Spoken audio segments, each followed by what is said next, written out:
스태프분한테 그런 모습이 많이 잘 보여졌나 봐요. 작업도 되게 재밌게 하고 분위기가 좋아진 걸 보더니 막 갑자기 울더라고요. 너가 이렇게 음악을 이렇게 재밌게 하는 모습이 정말 오랜만인 것 같아서 너무 기쁘다고 하면서 이렇게 울더라고. 갑자기 그냥 거실 바닥에 앉아가지고 이렇게 밥 먹으면서. 네, 안녕하세요 여러분, 김진호입니다.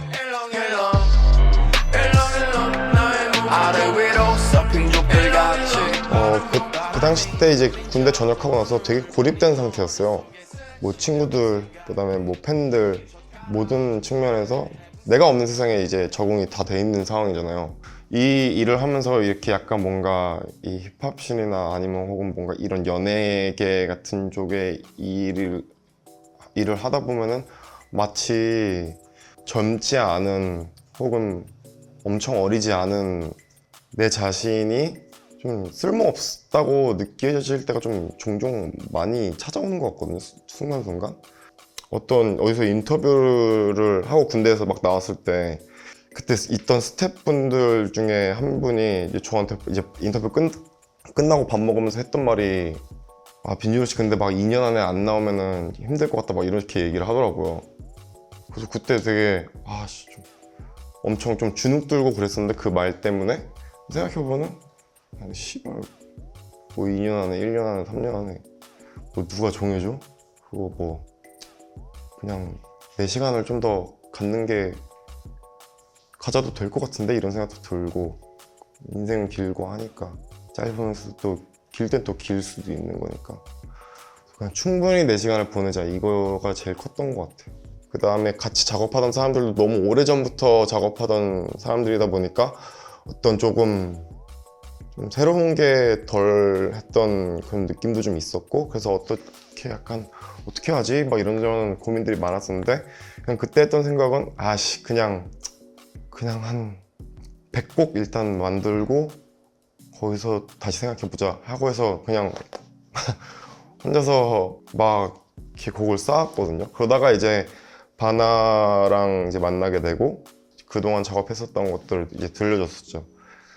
좀 재미 포인트를 많이 찾아주신 것 같더라고요.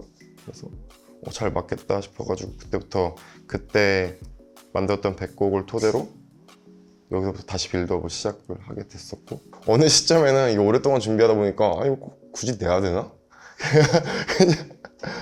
그냥 좀 그런 생각도 들더라고요. 그러니까 언젠가 그 느낌이 오겠지, 그 시점이 오겠지 했는데 그게 마침 2023년이었고 저는 이 숫자면 말이 된다 이런 생각이 들었었어요. 근데 제가 군대에서 이제 휴가 나올 때마다 그 신라호텔에 묵었었는데, 신라호텔에서 계속 저한테 같은 방을 줬어요. 2023호. 그래서 뭔가 모르게 그 숫자에 되게 애정이 갔었거든요. 왜냐면 휴가 나올 때마다 그 방을 주니까. 그래서 뭐지 하다가 스테파니가 2023 that's 7 이러는 거예요. 약간 뭔가 7 행운의 숫자 같기도 하고 해서 되게 애정이 많이 갔던 그런 숫자였고, 그게 2023년 이렇게 앨범이 나오다 보니까 뭔가 제 스스로한테는 말이 되는 해였던 것 같아요.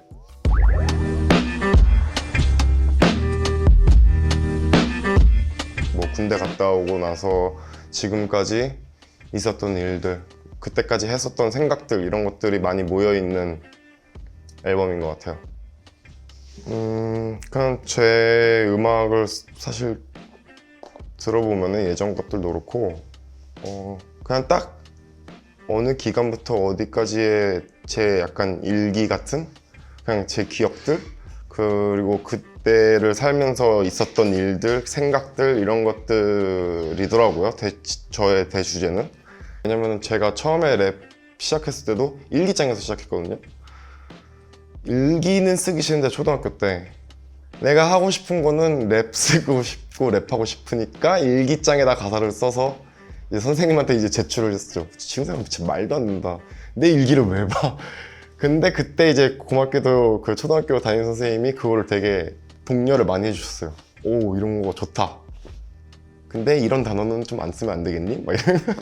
20대 초반 중반에는 뭔가 그 일기를 되게 사람들에게 예뻐 보이려고 썼던 것 같은데 지금은 조금 더 그냥 나한테 예쁨 받으려고 쓴 것 같은 느낌이기도 하고 누가 보는 것 같이 안 쓰려고 많이 했던 것 같아요.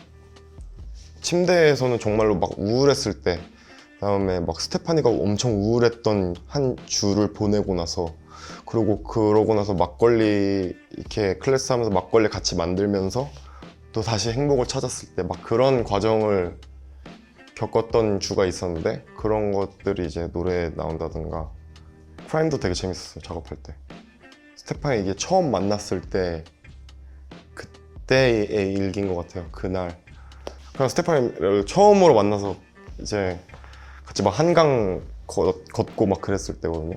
그때 새벽 5시 정도였는데 그때 막 동호대교에서 이렇게 비가 딱 내리는데 그때가 정말 예뻤었거든요. 뭐 사람도 그렇지만 그 하늘도 날씨도 너무 예뻤어서 그 기억이 되게 강렬했는데 그게 곡으로 나왔었어요. 그리고 사실은 제 앨범 들어보면 알겠지만 저의 헤드스페이스 안에 스테판이라는 존재가 되게 많이 이렇게 있는 게 느껴지더라고요. 저도 작업할 땐 몰랐는데 아무래도 제 삶에 녹아있는 사람이다 보니까 그래서 처음에는 스테파니로 지으려다가 이게 앨범이 구리면은 아 스테파니 별로야 뭐 너무 내 와이프가 불행할 것 같아서 그냥 노비체키로 그쵸. 그 예전에는 주로 제가 이제 심이랑 그 다음에 PJ 형이랑만 작업을 했는데 이게 우리가 뭐 결혼한 것도 아니고 뭐 이렇게 이 둘하고만 작업을 하나 이런 생각이 또 들었던 것 같아서 군대 나오고 나서 뭐 그때도 당연히 그들이랑 작업한 거 엄청 많고 그렇지만 좀 과감하게 이번에는 외부 사람들이랑 다른 나라 친구들이랑도 하고 남의 뭐 시모 형이라든가 아니면 뭐 DPR의 그 크림이라든가 이런 친구들이랑 소통을 좀 해봤어요. 네. 502 형이랑 작업 되게 재밌었어요. 레몬은 원래 그 비트 쓴 게 아니에요. 타입 비트에다가 했었는데 그 타입 비트가 뭔가 이상하게 대중적이고 소위 말하는 그런 너무 정상이고 그러다 보니까 듣기에는 좋은데 너무 모든 게 정상이고 너무 그런 거야. 그랬어가지고 502 형한테 도움을 요청을 했고요. 그리고 502 형이 보는데 저 너무 이상한 거죠. 좋은 쪽으로 이거가 맞는 것 같다. 진짜 이상한 사람 같다 이 사람. 그 레몬이라는 곡을 사람으로 생각했을 때 이 새끼 진짜 이상하다. 그리고 사실은 내가 이런 사람이기도 하지 이런 면이 나한테도 확실히 있지 이런 생각이 들어가지고 레몬 비트를 그렇게 선정을 하게 됐었고 그리고 502 형네 작업실도 놀러 가서 같이 막 편집도 하고 그러면서 502 형이랑 농구 얘기하고 그때는 이제 막 뉴진스의 아버지가 된 지 신생 아버지 때여서 또 그런 얘기도 듣고 그래서 그런 502 형의 달라진 그 에너지도 느끼면서 근데 또 내 노래는 진짜 졸라 이상한 스타일로 해주고 그래서 되게 재밌었죠. 그 형네 작업실 갔었을 때 진짜 신기했던 게 충무로에 있는 진짜 개허름한 작업실이었거든요. 거기를 새로 이사했다는 거예요.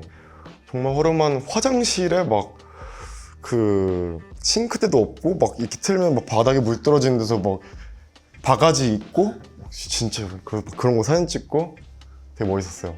근데 또 이사를 했다고 하더라고요. 그 뒤로 스웨덴에서 그냥 문득 샤워하면서 오이글리 노래를 처음 들었는데 졸라 멋있는 거예요. 목소리도 그렇고 약간 이 사람 진짜 멋있구나. 그만의 스타일 그리고 그만의 세계관이 딱 있는 것 같아서 그때 이제 코카콜라 레드를 보내주고 작업을 하게 됐었죠. 또 저 같은 경우 제 팬들이 오이글리를 뭐 모르는 사람도 있을 수 있잖아요.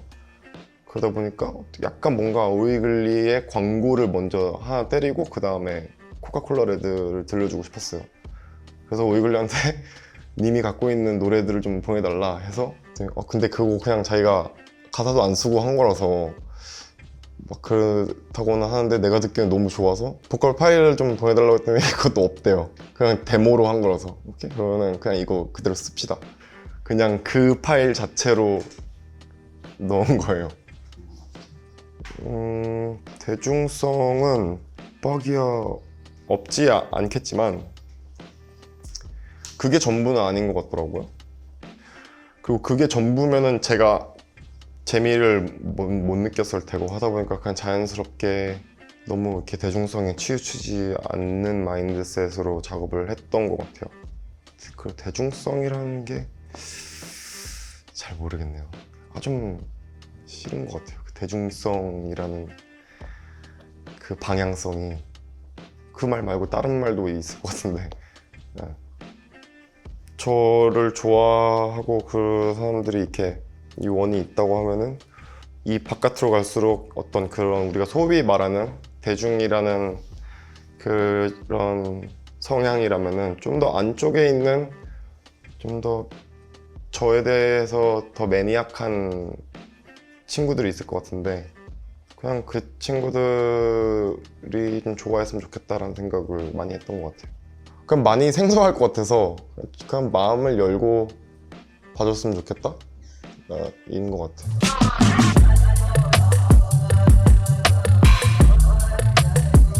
제 환경이 굉장히 유럽적으로 바뀌었어요. 어느샌가 이제 스테판이랑 관계도 더 가까워지고 그 다음에 저희 가족이 되면서 어떤 그런 유럽의 냄새가 많이 나게 되었고 저한테서 스웨덴을 선택했던 것도 그래서 유럽이라서 갔던 것도 있고 뭐 우리 프로듀서들이 집결하기 좋은 위치기도 했을 거예요. 코펜하겐에 모여서 말메로 기차 타고 들어와서 같이 작업하고 또 코펜하겐 가서 이제 비행기 타고 집에 가고 그렇게 교통의 요지인 것 같기도 했었고 뭔가 코펜하겐 말메 왔다 갔다 하면서 작업했던 게 바이브적으로도 좋았었던 것 같고 좀 편안함을 벗어나고 싶은 거겠죠. 당연히 내 작업실 서울에 있는 내 작업실에서 작업하면은 모든 게 다 있고 그다음에 가장 편안하고 그렇지만 약간 어떤 새로운 자극은 좀 떨어지다 보니까 이제 해외에서 또 다른 나라 아티스트들이랑 협업하면서 새롭게 눈 뜨는 것도 있고 좀 더 흥미로웠던 것 같아요.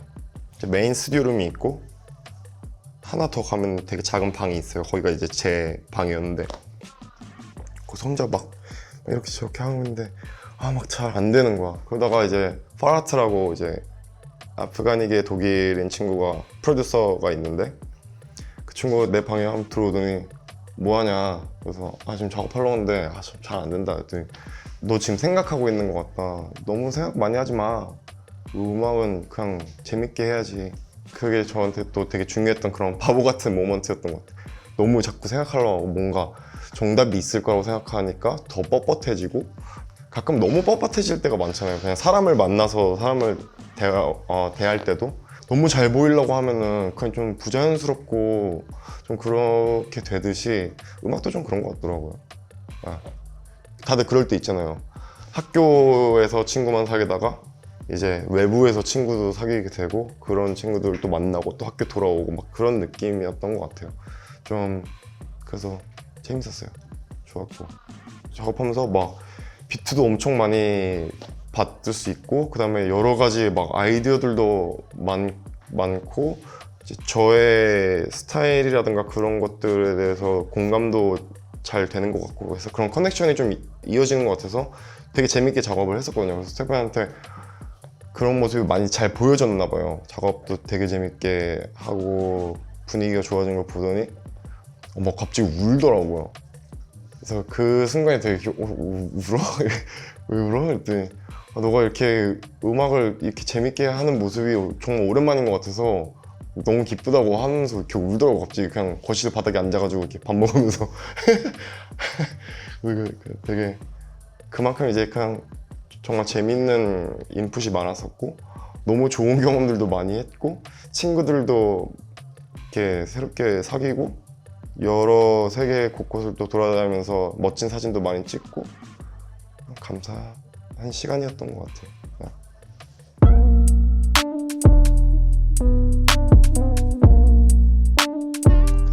뭐 매 순간 그렇게 느꼈었던 것 같긴 한데 옛날에도 그렇고 그냥 나를 더 찾은 것 같은 느낌은 좀 있는 것 같아요. 나에 대한 이해도가 더 있는 것 같은 느낌도 있고 그런 의미에서 좀 많이 무르익은 그런 시기가 아닐까 싶은데 예전에 그냥 버릇처럼 했던 것들이랑 좀 다르게 하고 싶다는 생각은 좀 들어요. 뭐 공연을 선택하는 그런 기준이랄까? 예전에 그냥 진짜 그냥 전화만 오면 다 하던 시절이 있었는데 그냥 너무 그걸 계속하는 것 같은 느낌이 들어가지고 좀 그런 것들을 반영해서 어떤 공연을 선택할 때도 좀 더 내 흐름에 맞는 공연을 하고 싶고, 그 공연이 뭐 나쁘다 좋다 이렇게 판단하는 건 아니지만 약간은 조금은 그 수를 좀 덜어내도 괜찮을 것 같다는 생각이 들더라고요. 옛날 거를 고집하는 사람들을 보다 보면 그냥 저의 감정은 어떤 감정이 들면은 아씨 그럼 뭐 짜증나는 부모님 같다는 생각은 들어요. 성빈아 너가 진짜 초등학교 6학년 때는 똑똑했는데, 성빈아 너가 진짜 중1 때는 뭐 뗐는데, 이런 거 같아서 그냥 그런 약간 너무 좀 그런 거 아닌가? 그들 입장에서는 내가 뭐 지금 내 모습이 마음에 안 들면은 뭐 그렇게 생각할 수도 있는 거긴 하지만, 그냥 또 내 입장에서는 그냥 그런 감정들이 든다는 거죠. 졸라 그냥 과거를 계속해서 투영하는 그런 부모님 같다. 그들을 완벽하게 설득시키기는 어려운 것 같아요. 그때는 확실히 화려함을 많이 쫓았던 것 같고, 뭐 지금도 내 나름의 쫓는 화려함은 있겠지만 그 화려함의 종류가 좀 달라진 것 같고, 요즘 쫓게 되는 거는 지금 그냥 새 앨범 내는 일 그냥 그때그때 내가 해야 되는 일인 것 같고, 여러 작업하는 사람들 보면은 정말로 저보다 나이가 뭐 20살, 뭐 30살 이렇게 많이 더 많은데도 불구하고 여전히 되게 재밌게 사는 아티스트들이 많거든요. 근데 그런 모습을 볼 때 희망이 많이 생긴 것 같아요.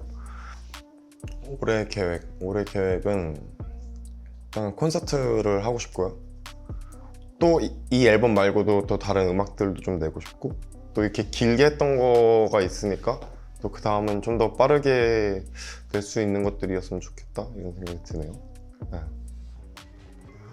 일단 실감이 안 나고요. 그 다음에 그냥 기쁩니다. 그냥 이렇게 또 오랫동안 준비하던 게 이제 끝나서 좀 새롭기도 하고 그런 것 같아요. 일단 막 길 가다가 팬들 마주치면은 대부분은 이제 뭐 사진 찍어주세요 그거거든요. 근데 어떤 분들 이제 앨범 언제 나와요 하면은 되게 그게 고마웠어요. 이걸 기다리고 있다라는 게 느껴져서 그럴 때 되게 기분 좋고 그랬습니다. 많이 들어주세요. 많이 들어주셨으면 좋겠고, 좋아했으면 좋겠고, 그런 거죠 뭐. 그리고 그냥 그 말 말고는 뭐 딱히 생각나는 게 없는 것 같은데, 인터뷰가 끝나니까 또 아쉽네요. 이렇게 아쉽지? 더 물어봐주면 안 돼요? 더 물어봐주세요. 노랭한테 people don't give a shit. 동기부여가 필요해 나는 fertilizer. 드럼 심벌처럼 feel like shit. 오늘 날씨 신나지 나 악마한테 예약받네. 메뉴판에는 그놈의 비교, 내 메뉴판에는 사람들 시선, 내 메뉴판